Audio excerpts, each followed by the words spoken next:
एक व्यक्ति जो मृत्यु के करीब था, मृत्यु के पहले अपने बेटे को चांदी के सिक्कों से भरा थैला देता है और बताता है कि जब भी इस थैले से चांदी के सिक्के खत्म हो जाएं तो मैं तुम्हें एक प्रार्थना बताता हूँ, उसे दोहराने से चांदी के सिक्के फिर से भरने लग जाएंगे।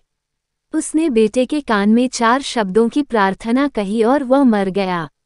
अब बेटा चांदी के सिक्कों से भरा थैला पाकर आनंदित हो उठा और उसे खर्च करने में लग गया। वह थैला इतना बड़ा था कि उसे खर्च करने में कई साल बीत गए। इस बीच वह प्रार्थना भूल गया। जब थैला खत्म होने को आया तब उसे याद आया कि अरे, वह 4 शब्दों की प्रार्थना क्या थी। उसने बहुत याद किया, उसे याद ही नहीं आया। अब वह लोगों से पूछने लगा। पहले पड़ोसी से पूछता है कि ऐसी कोई प्रार्थना तुम जानते हो क्या, जिसमें 4 शब्द हैं। पड़ोसी ने कहा, हाँ, एक 4 शब्दों की प्रार्थना मुझे मालूम है। ईश्वर मेरी मदद करो। उसने सुना और उसे लगा कि ये वे शब्द नहीं थे, कुछ अलग थे। कुछ सुना होता है तो हमें जाना पहचाना सा लगता है। फिर भी उसने वह शब्द बहुत बार दोहराए, लेकिन चांदी के सिक्के नहीं बढ़े तो वह बहुत दुखी हुआ। फिर एक फादर से मिला, उसने बताया कि ईश्वर तुम महान हो। ये 4 शब्दों की प्रार्थना हो सकती है, मगर इसके दोहराने से भी थैला नहीं भरा।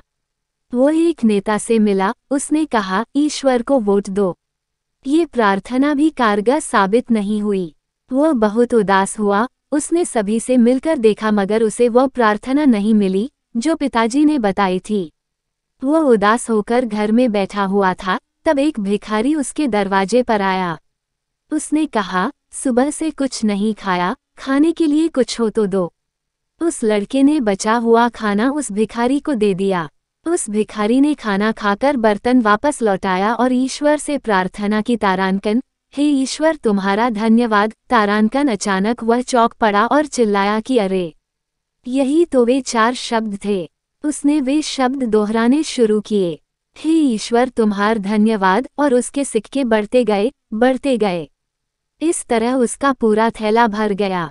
इससे समझे कि जब उसने किसी की मदद की तब उसे वह मंत्र फिर से मिल गया, हे ईश्वर तुम्हारा धन्यवाद। तारांकन यही उच्च प्रार्थना है, क्योंकि जिस चीज़ के प्रति हम धन्यवाद देते हैं वह चीज़ बढ़ती है। अगर पैसे के लिए धन्यवाद देते हैं तो पैसा बढ़ता है, प्रेम के लिए धन्यवाद देते हैं तो प्रेम बढ़ता है। ईश्वर के प्रति धन्यवाद के भाव निकलते हैं कि ऐसा ज्ञान सुनने तथा पढ़ने का मौका हमें प्राप्त हुआ है। बिना किसी प्रयास से यह ज्ञान हमारे जीवन में उतर रहा है, वरना ऐसे अनेक लोग हैं जो झूठी मान्यताओं में जीते हैं और उन्हीं मान्यताओं में मरते हैं। मरते वक्त भी उन्हें सत्य का पता नहीं चलता, उसी अंधेरे में जीते हैं, मरते हैं। ऊपर दी गई कहानी से समझे कि हे ईश्वर तुम्हारा धन्यवाद। तारांकन ये 4 शब्द नहीं, प्रार्थना की शक्ति हैं। अगर यह 4 शब्द दोहराना किसी के लिए कठिन है तो इसे 3 शब्दों में कह सकते हैं, ईश्वर तुम्हारा धन्यवाद। तारांकन ये 3 शब्द भी ज्यादा लग रहे हों तो सिर्फ एक ही शब्द कह सकते हैं, धन्यवाद। तारांकन आइए हम सब मिलकर एक साथ धन्यवाद दें उस ईश्वर को जिसने हमें मनुष्य जन्म दिया और उसमें दी 2 बातें, पहली सांस का चलना, दूसरी सत्य की प्यास। यही प्यास हमें खोजी से भक्त बनाएगी। भक्ति और प्रार्थना से होगा आनंद, परम आनंद, तेज आनंद।